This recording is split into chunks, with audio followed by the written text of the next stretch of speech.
Okay, so we're going to speak about the seafood supply chain because, as the New York Times published in their newspaper, the US is the biggest customer of Thai Fish, which is a company that treats their employees basically as slaves. And the biggest industry that processes that seafood is the pet food market.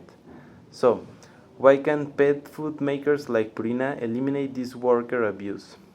It is basically because even though there is a necessity in improving the accountability of seafood company supply chain, practically they have no attention focused on the labor that supplies the seafood.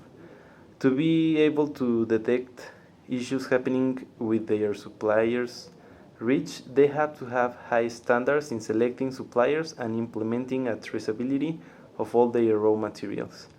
They could also only make negotiations and contract with firms that, under local law and international organizations, are recognized as complying with environmental and social standards.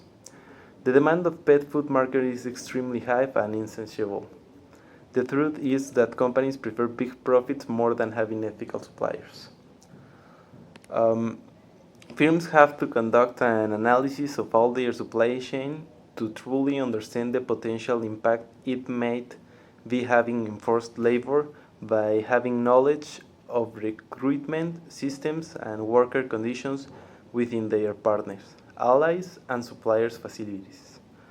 Companies also need to train workers in the supply chain and make available mechanisms for them uh, to able to report abuses. Also, firms need to let the public know when conditions of labor exploitation are represent and commit to improve operations.